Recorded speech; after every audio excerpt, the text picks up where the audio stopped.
আজকের এই বক্তব্যের মাধ্যমে সংক্ষিপ্ত পরিসরে যে বিষয়টি আমি আপনাদের কাছে উল্লেখ করতে চাচ্ছি তা হলো জিলহজ মাসের প্রথম 13 দিন সম্পর্কে। কেননা এই দিনগুলো আল্লাহ সুবহানাহু ওয়া তাআলার নিকট খুবই মর্যাদাকর।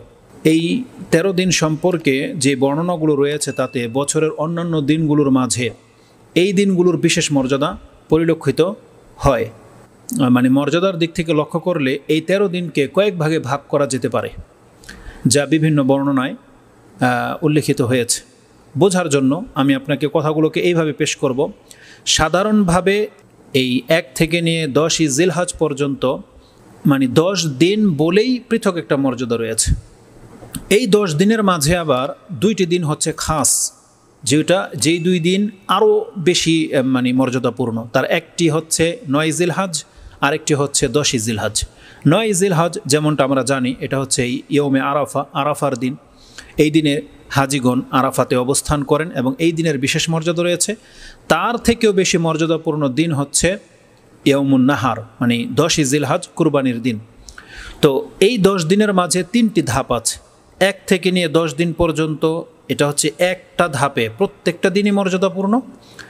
আর দ্বিতীয় ধাপে এই 10 দিনের থেকে সাধারণভাবে মর্যাদাপূর্ণ, তা থেকে বেশি খাস হচ্ছে 9 তারিখের দিনটি, তার থেকে বেশি খাস হচ্ছে 10ই জিলহজ মানে 10 তারিখের দিনটি। তো এই 3টা পৃথক পৃথক ধাপ রয়েছে। তারপরে আসবে বাকি 3 দিন, 11, 12 এবং 13। 11, 12, 13ই জিলহজ। 10ই জিলহজ ইয়মুন নাহার, যেমন কুরবানির দিন, তদ্রূপ 11, 12, 13ই জিলহজ এই 3 দিনকেও কুরবানির দিন বলে গণ্য করা হয়েছে। তার মানে প্রথম ধাপে আমরা বলবো 1 থেকে 10 দিনের মর্যাদা।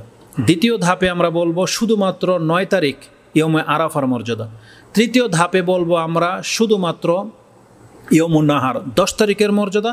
চতুর্থ ধাপে আমি আপনাকে দেখাবো 10 তারিখের সাথে তার পরের 3 দিন 11, 12, 13 জিলহজ, মানে 4 দিনের মর্যাদা একসাথে।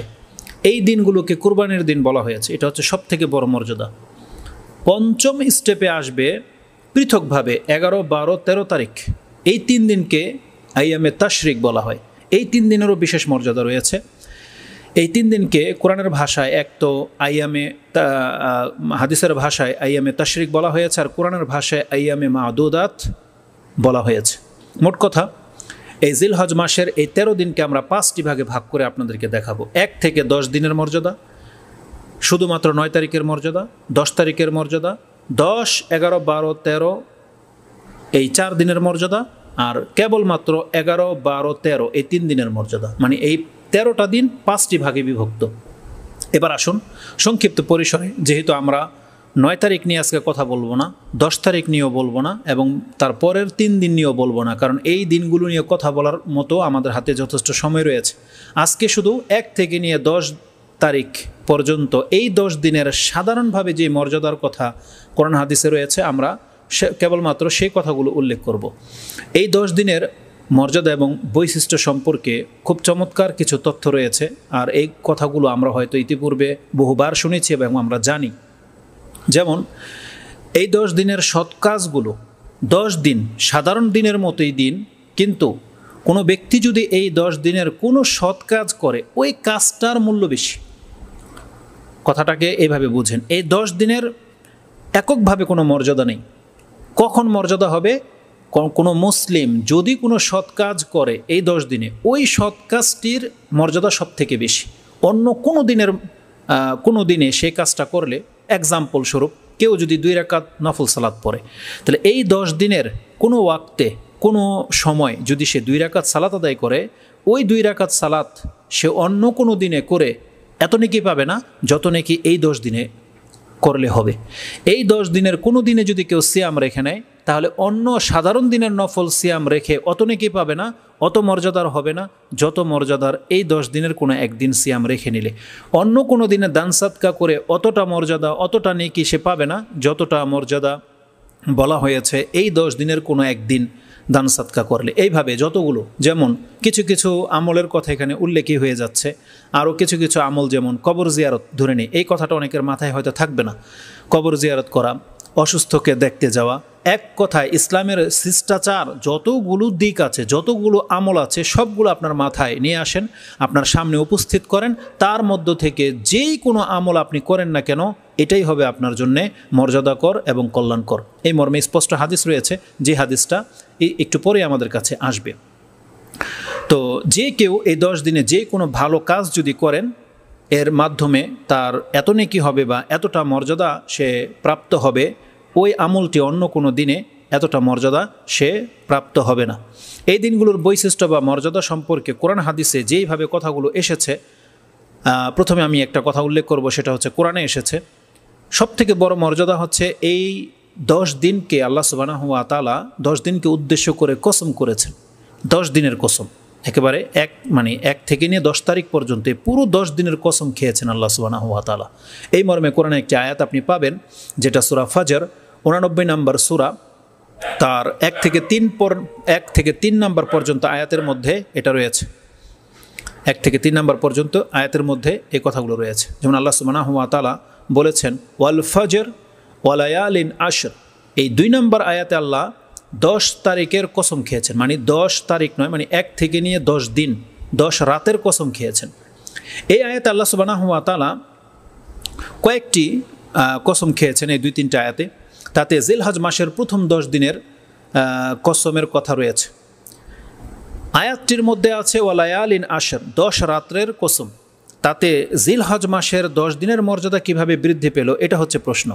এটা বোঝার জন্যে প্রথমে আমি আপনাকে কসম সম্পর্কে একটা তথ্য বলি, এটা জানাটা অত্যন্ত জরুরি। আমাদের কসম আল্লাহ সুবহানাহু ওয়া তাআলার কসম একরকম নয়। আমরা কেবল আল্লাহ সুবহানাহু ওয়া তাআলার নামেই কসম করব, শপথ করব, অন্য কোনো কিছুর নামে কসম বা শপথ করা জায়েজ নয় আমাদের জন্য। আল্লাহ সুবহানাহু ওয়া তাআলা যখন কোনো কিছুর কসম করার প্রয়োজন মনে করেন, তাহলে কোরআন হাদিসের মধ্যে কয়েকটি কারণ পরিলক্ষিত হয় যে এই কারণে আল্লাহ কসম করে থাকেন। প্রথম কারণ যেটা আপনি দেখতে পাবেন, যে আল্লাহ সুবহানাহু ওয়া তাআলা যদি কোনো গুরুত্বপূর্ণ কথা বলার ইচ্ছা করেন, যেই কথাটি আমাদের কাছে অনেক বেশি গুরুত্ব দেওয়া উচিত, ওই কথাটা বলার পূর্বে আল্লাহ একাধিক বিষয়ের কসম করে থাকেন। 1 থেকে নিয়ে আপনি 4টা 5টা পর্যন্ত কসম পাবেন যে কোরআনে, যে 4টা 5টা জিনিসের কসম, এমনকি কোনো আয়াতের 10টা কসমের কথা আছে। তাকবীরের মধ্যে এরকম 10টা জিনিসের কসম করা হয়েছে। তারপরে গিয়ে আল্লাহ একটা কথা বলেছেন। কোনো আয়াতের মধ্যে 6টা বিষয়ের কসম করার পরে একটা কথা বলেছেন। কোনো আয়াতের মধ্যে আপনি পাবেন 3 থেকে 4, 5, 6 থেকে 6টি কসম করার পরে আল্লাহ একটা কথা বলেছেন। এক্সাম্পল স্বরূপ যদি বলি, তাহলে আপনি দেখতে পাবেন সূরা 3-এর মধ্যে কি আছে? বিসমিল্লাহির রহমানির রহিম, ওয়াত-তিনি ওয়াজ-জাইতুন, 2টা জিনিস আছে। ওয়াতুরি সিনিন ওয়াহাজাল বালাদিল আমিন। এই 4টা জিনিসের কসম করার পরে আল্লাহ সুবহানাহু ওয়া তাআলা বলেছেন লাকাদ খালাকনাল ইনসানা ফি আহসানি তাকওয়িম। এই কথাটা বলার বা এই কথাটার গুরুত্ব দেখানোর জন্য আল্লাহ তার আগে প্রায় 4টা জিনিসের কসম খেয়েছেন।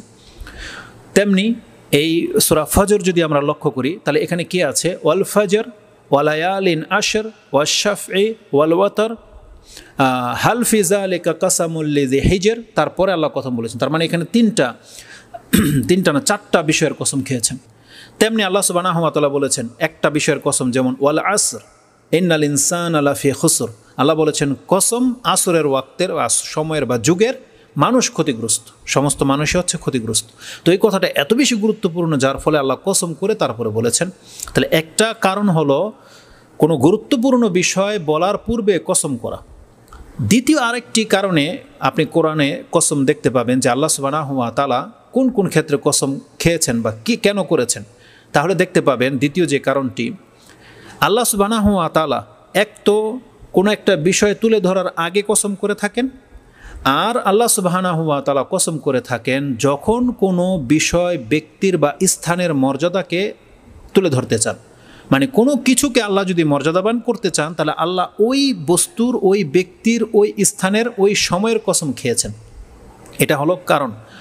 যেমন ওয়াল ফজর ওয়ালায়ালিন আশর, তার মানে আল্লাহ সুবহানাহু ওয়া তাআলা যেই জিনিসটার কদর আমাদের কাছে তুলে ধরতে চেয়েছেন, যেই জিনিসটা আমাদের জন্য সবথেকে বেশি গুরুত্বপূর্ণ, মর্যাদাপূর্ণ, আল্লাহ ওই বিষয়গুলোকে কসম খেয়ে আমাদেরকে, কসম করে শপথ নিয়ে আমাদেরকে বোঝাতে চেয়েছেন যে বান্দা, এগুলো তোমাদের জন্য অনেক বড় নিদর্শন, বা এগুলো তোমাদের জন্য বড় উপকারী, এগুলো তোমাদের জন্য বড় কল্যাণকর, এগুলো হচ্ছে মর্যাদার প্রাপ্য, এগুলোকে মূল্যায়ন করতে হবে, এই সেন্সে আল্লাহ সুবহানাহু ওয়া তাআলা কসম খেয়েছেন। যেমন সূরা 3 যদি আবার ফিরে আসি, তাতে কি আছে? ও তিন ওয়াজ জৈতুন, তাহলে দুইটা ফল, একটা হচ্ছে 3 ফল ডুমুরের মতো আঞ্জির, আর একটা হচ্ছে জৈতুন, আর এগুলো সব দুইটাই হচ্ছে আমাদের জন্যে মুবারক, বরকতের ফল, বরকতের ফসল। তারপরে ওয়াতুরি সিনিন, এটা হচ্ছে একটা পবিত্র জায়গা। তারপর হচ্ছে ওয়াহাজাল বালাদিল আমিন, এই মক্কা শহরে, মক্কা নগরের কসম খেয়েছেন আল্লাহ, এটা হচ্ছে নিরাপদ শহর।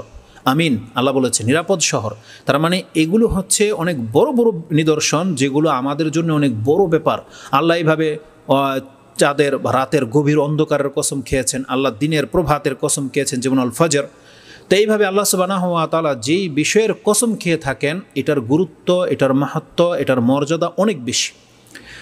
তো এই নীতিতে এবার আসুন, আল্লাহ সুবহানাহু ওয়া তাআলা ওয়ালায়ালিন আশর বলে ওই 10 রাত্রের কসম খেয়েছেন, তাহলে দ্বিতীয় মূলনীতিতে এটাতে মর্যাদা বেড়ে যাচ্ছে, যে যেই 10 রাত্রে আল্লাহ কসম খেয়েছেন, কেন খেয়েছেন?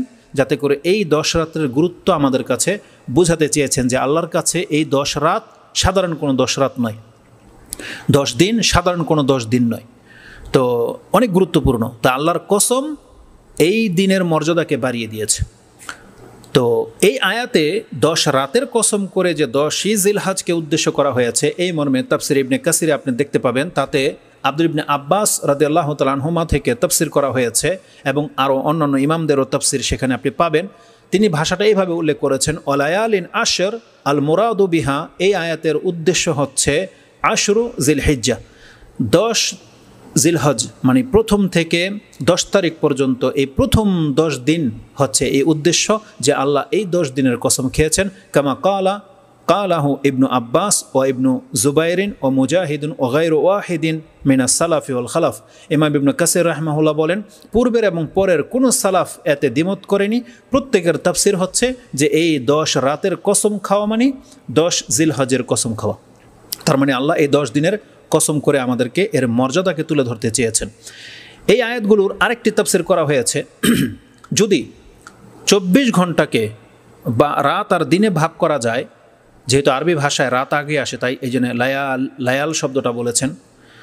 তো এর একটা চমৎকার তাফসির রয়েছে, যে যদি কেউ মনে করেন যে আমি দিনের বেলা খুঁজবো যে কোন দিনগুলো উত্তম আর কোন রাতগুলো উত্তম, এই ক্ষেত্রে মুফাসসিরগণের একটা চমৎকার তাফসির হলো, যে যদি কোনো ব্যক্তি সব থেকে শ্রেষ্ঠ দিন গুনতে চায়, তাহলে সেই দিনগুলো পাবে জিলহজ মাসের প্রথম 10 দিন, দিনের অংশ। আর রাতের অংশে যদি কেউ শ্রেষ্ঠত্ব খুঁজতে চায়, তাহলে তাকে খুঁজতে হবে রমজান মাসের শেষ দশক। কেন? এই প্রথম 10 দিনে দিনের বেলায় সমস্ত কাজগুলো রয়েছে, জিলহজ মাসের দিনে সমস্ত কাজগুলো, গুরুত্বপূর্ণ কাজগুলো হয়ে থাকে। আর রমজান মাসের রাতে গুরুত্বপূর্ণ একটি রাত রয়েছে, সেটা হচ্ছে লাইলাতুল কদর। ওই একটা রাতের কারণে পুরো 10টা রাতকে মর্যাদাবান করা হয়েছে। আর কুরবানির জন্য ইয়ামুন নাহার বা ইয়ামুল আরাফা, এই কাজগুলো দিনে ঘটিত হয় বিদায়, তো এই 10 দিনকে মর্যাদাবান করা হয়েছে। তো এই ব্যাখ্যাটাও চমৎকার, যে ওয়ালায়ালিন আশর বলতে এটা 2 মাসে 2 জায়গাতে এই আয়াতটি ফিট হবে। এক হলো রমজান মাসের শেষ দশকের রাত, আর জিলহজ মাসের প্রথম 10 দিন। তো এটা ছিল এই 10 দিনের গুরুত্বের ক্ষেত্রে অনেক বড় একটা দলিল বা অনেক বড় একটা কিছু, যে আল্লাহ সুবহানাহু ওয়া তাআলা বলেছেন ওয়ালায়ালিন আশর, মানে 10 রাতের শপথ। এই আয়াতগুলোতে আরেকটি জিনিস আমি আপনাকে দেখাই, কোরআনের একটি বর্ণিত মূলনীতি আমার নজরে এসেছে, যেটা আমরা আমাদের শেখদের কাছ থেকে জানতে পারি বা বিভিন্ন কিতাব পড়ে যে জিনিসটা চোখে পড়েছে, তা হলো এই নীতিটা যদি আমরা মনে রাখি, তাহলে এটা আমাদের অনেক ক্ষেত্রে কাজে আসবে। কোরআন পড়ে আপনি দেখতে পাবেন, পরতে বা বিভিন্ন জায়গাতে এই নীতিমালাটা আপনি পাবেন। সেটা হচ্ছে কি, আল্লাহ সুবহানাহু ওয়া তাআলার নীতি হলো মর্যাদাকর দিক থেকে, মানে মর্যাদার দিক থেকে যেই জিনিসের মর্যাদা বেশি, যে বড় বা যার মর্যাদা বেশি বা যেই জিনিসের মাহাত্ম্য বেশি, আল্লাহ সুবহানাহু ওয়া তাআলা ওই বিষয়ের ওই ব্যক্তির কথাটাকে আগে উল্লেখ করে থাকেন। এটা আপনি কোরআনের বেশ কিছু জায়গায় পাবেন। যেহেতু আমাদের আলোচনায় 10 দিনকে নিয়ে এবং এই সূরা ফজরকে নিয়ে, তাতে কি আছে দেখেন, লক্ষ্য করলে আপনি দেখতে পাবেন এখানে কি আছে, ওয়াল ফজর ওয়ালায়ালিন আশর ওয়াশ-শাফঈ ওয়াল ওয়াতর। এই 3টা আয়াতকে ইন্ডিকেট করে আমি আপনাকে কথাটা বলতে চাচ্ছি। তা হলো এই আয়াতে যে সকল বিষয়ের কসম করা হয়েছে, তা হলো একটি হলো ফজরের ওয়াক্ত, ফজর, ওয়াল ফজর একটা কসম। দ্বিতীয় কসম হচ্ছে 10 রাতের, ওয়ালায়ালিন আশর, যেটার তাফসির আমরা করলাম। তৃতীয় কসম করা হয়েছে ওয়াশাফি, জোর, জোর বস্তুর কসম করা হয়েছে, জোর যে কোনো কিছুর। এবং ওয়াল ওয়াতর, ওয়েতের মানে হচ্ছে ভেজর, যেটা আমরা বেতেরের সালাদ বলি, বেতের বা দিয়া বলি, কিন্তু এটা শব্দটা হচ্ছে ওয়েতের, ওয়া তা আছে র, তো ওয়েতের, ওয়াল ওয়েতের। আল্লাহ সুবহানাহু ওয়া তাআলা বেজরের শপথ করেছেন। যেমন এই ক্ষেত্রে আসবে সমস্ত কিছু কিন্তু জোড়ায় জোড়ায় সৃষ্টি, আর আল্লাহ সুবহানাহু ওয়া তাআলা হচ্ছেন একক। তো সৃষ্টি আর স্রষ্টা পৃথক, এটা আমরা সৃষ্টিকে নিয়ে কথা বলবো। তো সমস্ত সৃষ্টির মাঝে জোর আর বেজরের কসম করা হয়েছে, তাহলে এখানে 4টা কসম। তো আমরা কি বলেছি এখানে, যে যেই জিনিসের মর্যাদা বেশি সেই কথাটাকে আল্লাহ সুবহানাহু ওয়া তাআলা প্রথমে উল্লেখ করেন।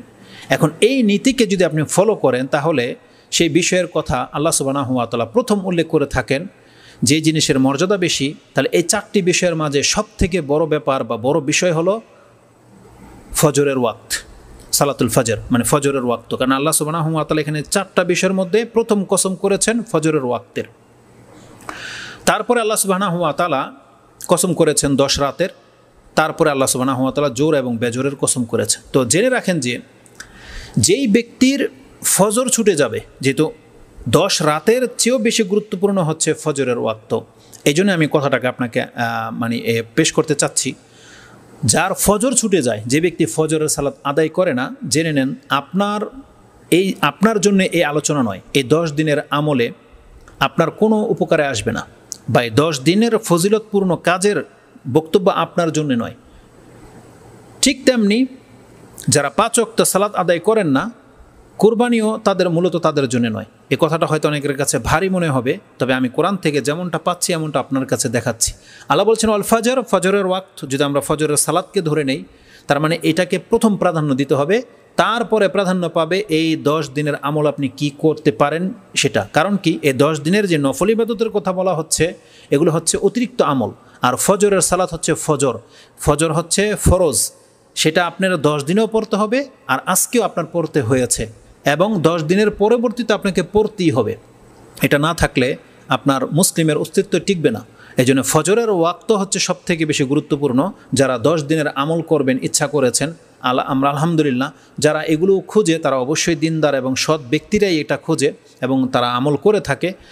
তো সেই ক্ষেত্রে যারা ফজরের সালাত আদায় করেন না, তাদেরকে উদ্দেশ্য করে বলতেছি, এই 10 দিনের কল্যাণ প্রাপ্ত হতে হলে আপনাকে 5 ওয়াক্ত সালাত তো পড়তেই হবে। বিশেষ করে ফজরের ওয়াক্তটাকে অবশ্যই আপনাকে গুরুত্ব দিতে হবে। এটা তার সময়ের মধ্যেই আদায় করতে হবে, নিজের খেয়াল খুশি নয়। দ্বিতীয় কথা বলেছি যে যেই জিনিসের যেই বিষয়ের মর্যাদা বেশি, তার কথাটা আল্লাহ আগে এনে থাকেন। আরেকটা দলিল নিয়ে নেন, সেটা হচ্ছে 5 ওয়াক্ত সালাত যারা আদায় করেন না, তাহলে তাদের জন্য মূলত কুরবানি নয়, কুরবানি হচ্ছে মুসলিমদের জন্য যারা সালাত আদায় করে। এটার দলিল হিসাবে আপনি ওই আয়াতে নিতে পারেন যে আয়াতের মধ্যে আল্লাহ কুরবানির কথা বলেছেন, যে তোমরা কুরবানি করো, বা বিশেষ করে কথাটাকে বলেছিলেন রাসূল সাল্লাল্লাহু আলাইহি ওয়াসাল্লামকে। তাহলে সেই আয়াত তো আমরা কুরবানির ক্ষেত্রে দলিল দেই, কিন্তু তার আগের অংশটাকে আমরা স্মরণে রাখি না বা ওটাকে হাইলাইট করি না। সেটা কি, আল্লাহ সুবহানাহু ওয়া তাআলা বলছেন ফাসাল্লি লি রাব্বিকা ওয়ানহার, তো অতএব তুমি সালাত আদায় করো তোমার রবের জন্যে, ওয়ানহার এবং কুরবানি করো। তাহলে আল্লাহ সালাতের কথাটা আগে এনেছেন, ফাসাল্লি লি রাব্বিকা ওয়ানহার, তুমি তোমার রবের জন্য সালাত আদায় করো এবং কুরবানি করো। তাহলে এটা সূরা কাউসারের 2 নম্বর আয়াতের মধ্যে আপনি পেয়ে যাবেন, 108 নম্বর সূরা এটা। তাতে আল্লাহ সুবহানাহু ওয়া তাআলা সালাতের কথা আগে উল্লেখ করেছেন। যদিও অধিকাংশ মানুষ নিজের মতোই চলে, কিন্তু আল্লাহ সুবহানাহু ওয়া তাআলা সবথেকে বেশি গুরুত্বপূর্ণ বিষয়টাকে আগে আনেন। তো এই ক্ষেত্রে কুরবানির আগে আল্লাহ সুবহানাহু ওয়া তাআলা সালাত এনেছেন এবং ফজরের ওয়াক্ত এনেছেন 10 রাত্রের আগে।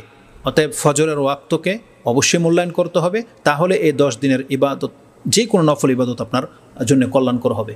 তো কুরবানি মূলত মুসলিমদের জন্য, যারা 5 ওয়াক্ত সালাত আদায় করে তাদের জন্য, এবং যারা হালাল টাকায় কুরবানি করবে মূলত তাদের জন্য। অতএব এটা আল্লাহর অনেক বড় নিদর্শন, এর মধ্যে অনেক জাযা এবং কল্যাণ রয়েছে। আমরা আপনাদের কাছে এই মেসেজটা আমাদের থাকবে, 5 ওয়াক্ত নামাজই যেন কুরবানি করে, এটাই হচ্ছে আমাদের মূল মেসেজ। তো তৃতীয় ধাপ, এই 3টা আয়াতের মধ্যে তৃতীয় যে জিনিসটা আমি আপনাকে দেখাতে চাচ্ছি, যে মর্যাদাপূর্ণ বিষয়ের কথাটা যখন আল্লাহ আগে উল্লেখ করে থাকেন, এবার সূরা ফজরের 3 নম্বর আয়াতটার দিকে লক্ষ্য করেন, তাহলে এই দিকটা আপনার জন্য অনেক উপকারে আসবে। সেই আলোচনাটা আমাদের 9 জিলহজ ইয়ামে আরাফা এবং 10 জিলহজ কুরবানির দিনের এই 2 দিনের মধ্যে কোন দিনটা বেশি মর্যাদাপূর্ণ দিন, এই আয়াতটা আপনার সামনে থাকলে এটাও আপনার বুঝে আসবে। দেখেন কি আছে, আল্লাহ সুবহানাহু ওয়া তাআলা বলেছেন ওয়াশ-শাফঈ ওয়াল ওয়াতর, জোর এবং বেজোর। তাফসীর কারগণ বলেছেন এই শাফঈ মানে জোড়া বলতে এখানে 10ম দিনকে বোঝানো হয়েছে, মানে 10 তারিখের যে দিনটি ইয়ামুন নাহার ওই দিনের কসম করেছেন আল্লাহ এখানে। তার মানে ওই 10 মানে জোর আর 9 তারিখটা হচ্ছে বেজোর। ওয়াল ওয়াতর, এবং তিনি 9 তারিখেরও কসম খেয়েছেন, একটা তাফসীর। কেউ কেউ আবার বলেছেন যে না, এখানে 10 তারিখের দিনের কসম খেয়েছেন আর তার পরের 3 দিনের কসম খেয়েছেন। তার মানে 11, 12, 13 এই 3 দিন মিলিয়ে বেজোর হয় আর 10 তারিখের দিনটি জোর। এই তাফসিরে রয়েছে, আপনি তাফসিরে ইবনে কাসিরে বা বিভিন্ন তাফসিরে পেয়ে যাবেন। তা আমরা যদি প্রথম তাফসিরটি গ্রহণ করি যে এখানে জোর আর বেজোর বলতে আল্লাহ 10 তারিখ এবং 9 তারিখ উদ্দেশ্য করেছেন, তাহলে আমি যে দাবিটা করলাম এখন যে যেই জিনিসের মর্যাদা বেশি, যেই সময়, যেই ওয়াক্তের, যে আমলের মর্যাদা বেশি, আল্লাহ সেই কথাটা আগে বলেন। তাহলে যদি এখানে 9 আর 10 তারিখ উদ্দেশ্য হয় তাহলে সিরিয়াল এইভাবে হওয়া উচিত ছিল যে 9 এবং 10 তারিখের কসম, কিন্তু আল্লাহ সুবহানাহু ওয়া তাআলা বলেছেন 10 তারিখ এবং 9 তারিখের কসম। তার মানে হচ্ছে যে 9 তারিখ ইয়ৌমে আরাফা থেকে বেশি মর্যাদা কর দিন হচ্ছে ইয়ৌমুন নাহার, 10 তারিখের দিন, যেটা আমাদের কাছে কুরবানির দিন। কারণ ওটাই হলো হজের সবথেকে বড় দিন, যেই দিনের মধ্যে হজের সবচেয়ে মূল্যবান কাজগুলো করা হয়। যদিও 9 তারিখের দিন অনেক বেশি গুরুত্বপূর্ণ, কারণ 9 তারিখের দিনটাকে হজ বলা হয়েছে। ইনশাআল্লাহুল আজিজ পৃথকভাবে আমরা 9 তারিখ এবং 10 তারিখ নিয়ে আলোচনা করব, এটা আগেই বলেছি। তবে এখানে যেহেতু এই সূরার 3টা আয়াতকে পেশ করার প্রয়োজন ছিল বিদায় আমি 3টা আয়াতকে একসাথে আপনাকে করে দিলাম যে ওয়ালায়ালিন আশর বলতে এখানে 1 থেকে 10 দিনের মর্যাদা, ওয়াশ-শাফঈ ওয়াল ওয়াতর মানে হচ্ছে জোর এবং বেজোর বলতে 10 তারিখ কুরবানির দিন এবং 9 তারিখ ইয়মে আরাফার মর্যাদাকে এই আয়াতে তুলে ধরা হয়েছে। তবে আমরা পৃথকভাবে ইনশাআল্লাহুল আজিজ 9 এবং 10 তারিখ নিয়ে কথা বলবো। তো এই ছিল 10 তারিখের মর্যাদা, যে আল্লাহ সুবহানাহু ওয়া তাআলা 1 থেকে নিয়ে 10 জিলহজ এই প্রত্যেকটা দিনের আল্লাহ সুবহানাহু ওয়া তাআলা কসম করেছেন আর শপথ নিয়েছেন। তার মানে এটা আমাদের জন্য অত্যন্ত বেশি গুরুত্বপূর্ণ দিন, অনেক মর্যাদাপূর্ণ দিন। এই 10 দিন সম্পর্কে মর্যাদাপূর্ণ আরেকটা তথ্য আপনি কোরআন থেকে পেয়ে যাবেন, যেটা আমার নজরে এসেছে। তা হলো সূরা আল আরাফ 7 নম্বর সূরার 142 নম্বর আয়াতটির তাফসীর আপনি পড়ুন। তাতে এই জিলহজ মাসের 10 দিনের তথ্য অনেকটাই পেয়ে যাবেন। তাতে কি আছে, একটি আয়াত, যে আয়াতে আল্লাহ সুবহানাহু ওয়া তাআলা আমাদেরকে সংবাদ দিচ্ছেন ওয়া'আদনা মূসা 30 লাইলাতান ওয়া'আদনা মূসা 30 লাইলাতান ওয়া আতমামনাহা বিআশরিন ফাতাম্মা মিকাতু রাব্বিহি 40 লাইলা। এটা ছিল আয়াত, যেটা আপনি 142 নম্বর আয়াতে পেয়ে যাবেন সূরা আরাফ। এই আয়াতে আল্লাহ সুবহানাহু ওয়া তাআলা মূসা আলাইহিস সালামের সাথে 30 দিনের ওয়াদা নিয়েছিলেন যে তুমি 30 দিনের জন্য তুর পাহাড়ে অবস্থান করো।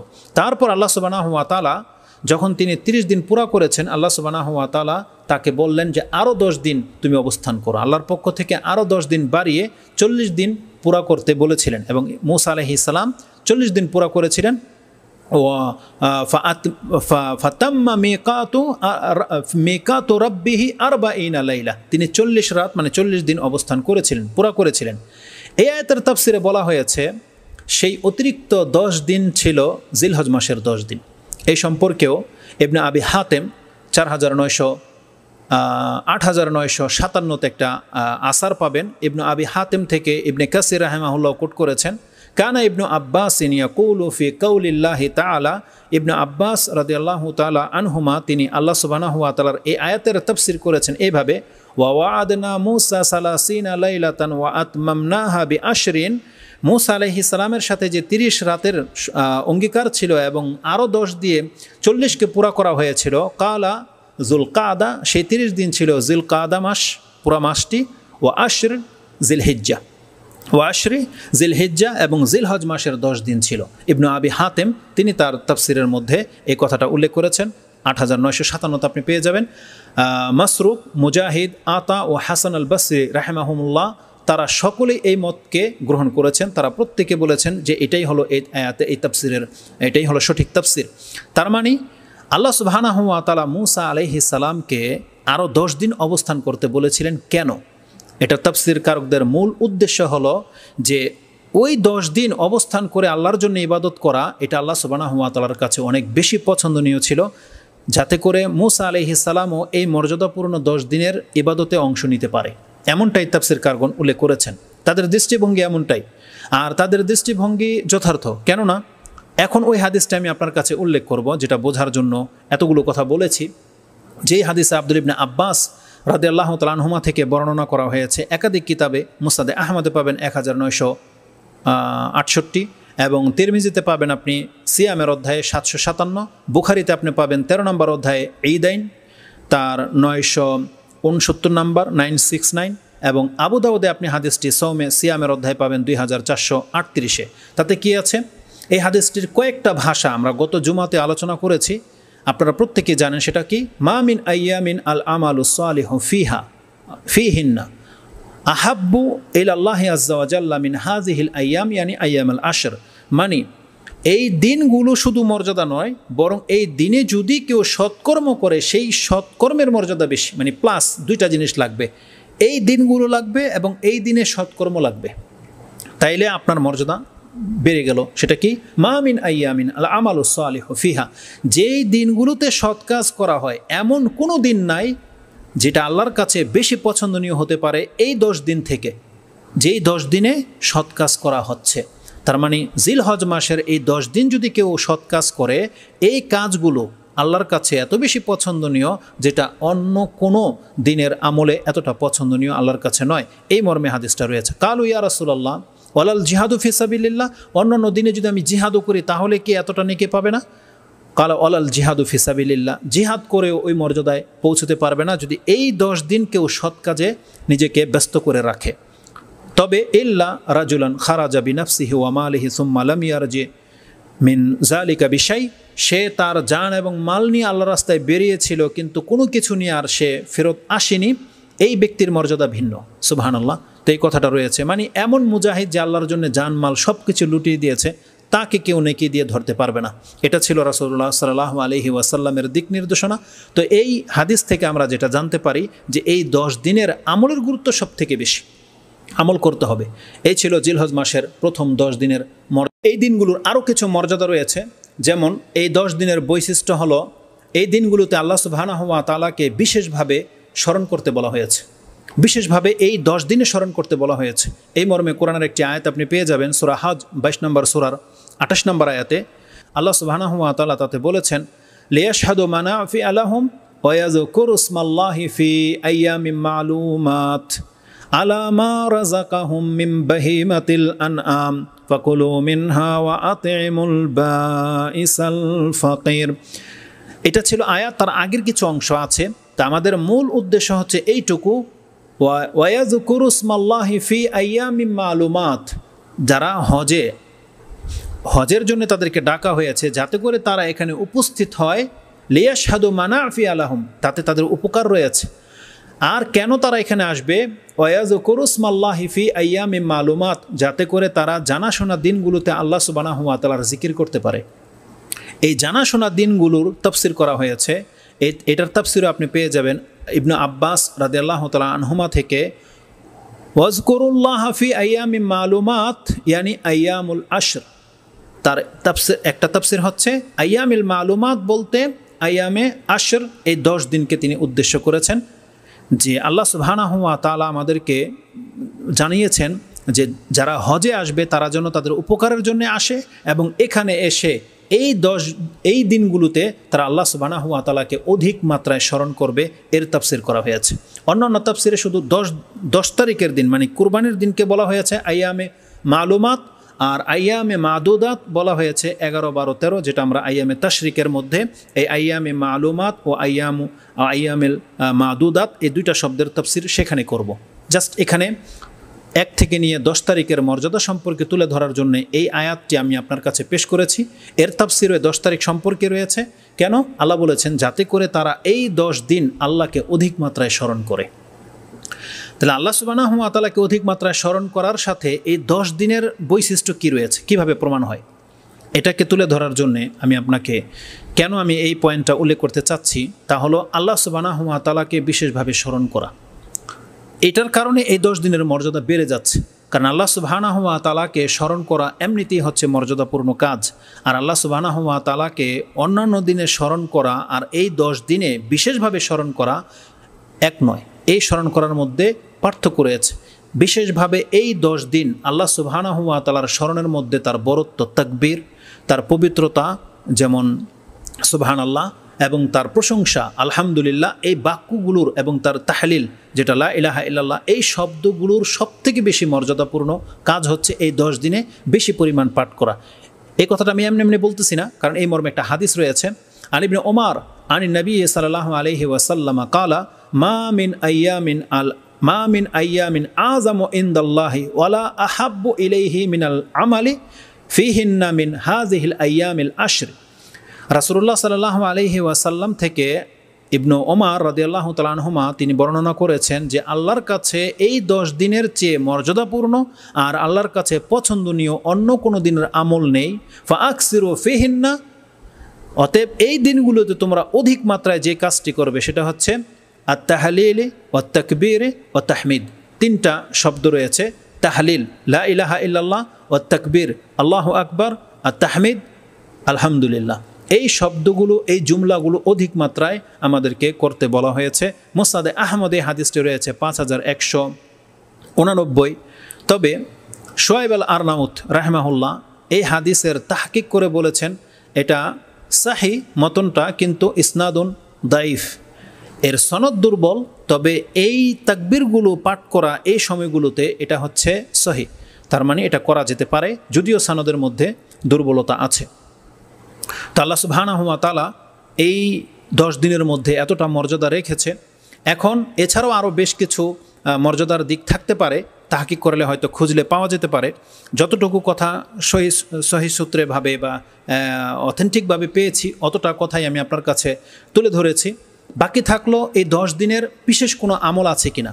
দুঃখজনক হলেও সত্য যে একটা পোস্ট করেছিলাম আজকেই, তো তাতে অনেকে গালাগালি বা যারা বোঝে না তারা আসলে সবসময় নিজের ভিতরের খারাপিটাকে প্রকাশ করে থাকে, তার মাধ্যমে চেনা যায় আসলে কার মধ্যে সততা আছে কিনা নাই।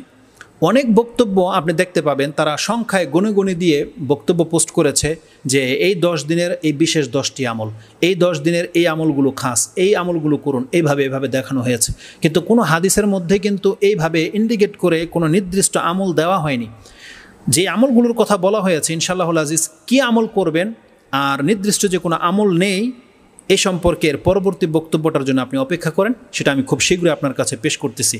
এই 10 দিনের মর্যাদাতে আমি যে কথাটা বলতে চাচ্ছি এখন, যে মর্যাদাকর এই কথাগুলো রয়েছে, কিন্তু এই 10 দিনে আপনি কি আমল করবেন এই সম্পর্কে যে হাদিসগুলোকে সবথেকে বেশি প্রাধান্য দেওয়া হয়, তো সেই হাদিসগুলোর মধ্যে দুর্বলতা থাকার কারণে আমি এই কথাটা বলেছি। সেটা কি দেখেন, একটা হাদিস পেশ করা হয়, সেটা আলহামদুলিল্লাহ কোনো আহলে হাদিস বা কোনো সালাফরাই হাদিস বর্ণনা করে না, বিশেষ করে অন্যান্যরাই, অন্য তরিকাপন্থী বা যারা আছে অন্যান্য মসজিদের থেকে এই বক্তব্যগুলো করা হয়, আর এই হাদিসটাকে তারা বেশি হাইলাইট করে। সেটা কি, আবু হুরায়রা রাদিয়াল্লাহু তাআলা আনহু থেকে আনিন নবী সাল্লাল্লাহু আলাইহি ওয়াসাল্লাম ক্বালা মা মিন আইয়ামিন আহাব্বু ইলাল্লাহি আইয়ুতাআব্বাদা লাহু ফিহা মিন আশরি জিলহিজ্জা। এই অংশটুকু তো সহিহ হাদিসের সাথে মিল আছে। তারপরে বলছেন ইয়াদিলু সিয়ামু কুল্লি ইয়াউমিন মিনহা বিসিয়ামি সানা, এই দিনের একটা সিয়াম 1 বছর সিয়াম রাখার সমান। ও কিয়ামু কুল্লি লাইলাতিন মিনহা বিকিয়ামি লাইলাতিল কদর, আর প্রত্যেকটা রাতের কিয়ামের মর্যাদা হলো প্রত্যেকটা রাতের মর্যাদা কদরের রাতের মতো নেকির মর্যাদা। আশ্চর্য, সুবহানাল্লাহ। মানে এই হাদিস কয়েকটা কিতাবে এসেছে, ইবনু মাজাতেও এসেছে হাদিসটি, 7 নম্বর অধ্যায় সিয়ামের অধ্যায় আপনি পেয়ে যাবেন 1728, এবং ইমাম তিরমিজি রাহিমাহুল্লাহ এই হাদিসটাকে তার সিয়ামের অধ্যায়ে এনেছেন আল আমালু ফি আইয়ামিল আশর, 10 দিনের আমল সম্পর্কে এনেছেন 758, আর মিশকাত হাদিসটি 1471 পেয়ে যাবেন। কিন্তু এরা হাদিসের তাহকিকে নাসিরউদ্দিন আলবানী বলছেন এই হাদিস হচ্ছে দাইফ, দুর্বল হাদিস। তাহলে দুর্বল হাদিসের উপরে ভিত্তি করে আমরা আমল করি না, কিন্তু এই হাদিসগুলোই দেখেন সবথেকে বেশি প্রচার হয়। কি আছে, আজকেও এক ভাই বলল যে কোনো মসজিদে এই সপ্তাহে ইমামরা এই হাদিস বর্ণনা করেছে, ইয়াদুলু সিয়ামু কুল্লা ইয়াউমিন মিনহা বিসিয়ামি সানা, মানে একটা দিনের সিয়াম 1 বছরের সিয়ামের সমান, আর 1 রাতের কিয়াম কদরের রাতের কিয়াম। সুবহানাল্লাহ। তো আসলে এই হাদিস সহি নয়। তো যার ফলে এই যে মানুষ এত বাড়াবাড়ি করে, আরেকটা হাদিস বলি, তারপর আমি বলি কেন এই কথাটা আপনার কাছে আমি বলতে চাচ্ছি। আরেকটি আসার পেশ করা হয় আনাস রাদিয়াল্লাহু তাআলা আনহু থেকে, কানা ইয়াকুলু ফি আইয়ামিল আশর বিকুল্লি ইয়াউমি আলফু ইয়াউমিন ওয়া ইয়াউমু আরাফাতা আশরাতু আলাফি ইয়াউমিন কালা ইয়ানি ফিল ফদল।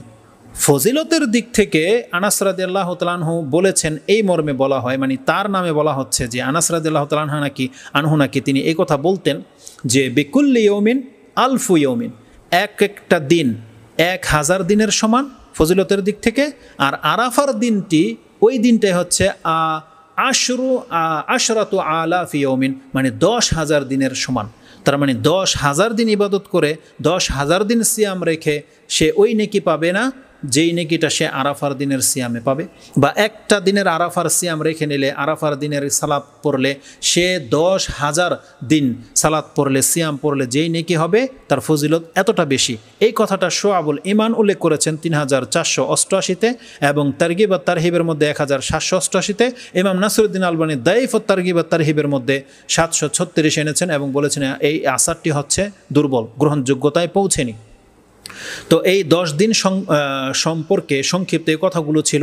বাকি থাকলো 2 দিন, খাস 2 দিন, 9 তারিখ এবং 10 তারিখ, সেটা আমরা পৃথকভাবে বর্ণনা করব। তো এবার আমি আপনাকে বলতে চাই যে এই কথাটুকু কেন বললাম। অধিকাংশ মানুষ আমাদের কাছে ফোন করেছে গতকাল থেকে যে কবে থেকে সিয়াম রাখবো, চাঁদ উঠেছে কিনা। তার মানে এটাকে এমনভাবে ধরে নিয়েছেন যে এই 9 দিন তাকে সিয়াম রাখতেই হবে, এমনভাবে প্রশ্ন করা হয়। অনেকে তো ডিউটির মধ্যে আছে, অনেক মা বোনরা প্রশ্ন করতেছেন যে আমাদের কি আগে কাজা রাখতে হবে না 9 দিনের সিয়াম রাখতে হবে। তার মানে তারা এটাকে এমনভাবে নিয়ে নিয়েছেন যে মনে হচ্ছে যে এই 9 দিন সিয়াম তাকে রাখতেই হবে। কিন্তু হাদিসের ভাষাটা কি, যেই কোনো সৎ কাজ আপনি করুন না কেন এটাই আপনার জন্য কল্যাণ বয়ে আনবে। এটা কারোর জন্য ফরজ করা হয়নি। আর আপনার জন্য কাজা যে সিয়ামটা আছে আপনাকে কাজাই রাখতে হবে, আর এর সাথে নেকিটা আপনি পেয়ে যাবেন। কিন্তু নিয়তটা আপনার কাজার থাকতে হবে। যদি কাজা আপনার থেকে থাকে, কাজা রেখে আপনি এই 9 দিনের সিয়াম রাখতে পারেন না। আর আয়েশা রাদিয়াল্লাহু তাআলা আনহা থেকে একটা হাদিস রয়েছে, যেটা আমরা আমলে বললাম, আমলে উল্লেখ করব যে কেন বলেছি নির্দিষ্ট স্পেসিফিকভাবে এই 10 দিন বিশেষ কোনো আমল নাই ওই হাদিসের ভিত্তিতে। যদিও একটা হাদিস নাসিরউদ্দিন আলবানী সহিহ বলেছেন, যেটা আবু দাউদ এবং নাসাইতে রয়েছে, কিন্তু ওই হাদিসটি শোয়েব আল আরনাউত মুসনাদে আহমদে তার সনদে দুর্বল বলেছেন, যে হাদিসের মধ্যে আছে যে রাসূলুল্লাহ সাল্লাল্লাহু আলাইহি সাল্লাম এই 9 দিন সিয়াম রাখতেন। আর মুসলিমে এবং তিরমিজিতে হাদিস আছে যে আয়েশা রাদিয়াল্লাহু তাআলা আনহা তিনি অস্বীকার করেছেন। তিনি বলছেন আমি রাসূল সাল্লামকে কোনো দিনই দেখিনি যে এই 10 দিন তিনি সিয়াম রেখেছেন। তবে কেউ কেউ এই হাদিসের তাফসীর 2 রকম করেছেন। কেউ বলেছেন এখানে উদ্দেশ্য হচ্ছে 10 তারিখের দিনটি, আর কেউ কেউ বলেছেন না 1 থেকে 10 তারিখ। আলাকুল্লি হাল আমরা সেটা আমলের মধ্যে একটু পরে আপনার কাছে পেশ করার চেষ্টা করব। আল্লাহ আমাদেরকে বোঝার এবং সে অনুযায়ী আমল করার তৌফিক দান করে। কিন্তু আমার বলার উদ্দেশ্য এটা মোটেও নয় যে আপনি আমল করবেন না, বরং করুন। আমরা চাচ্ছি যে আপনি বাড়াবাড়ি করবেন না। এটা একটা নফল, একটা ওয়াক্ত আল্লাহ আমাদেরকে দিয়েছে, কল্যাণকর ওয়াক্ত। এর মাধ্যমে আমরা যথেষ্ট নেকি অর্জন করতে পারবো, অনেক বেশি মর্যাদায় নিজেকে উন্নীত করতে পারবো, আল্লাহ যদি আমাদেরকে তৌফিক দান করে।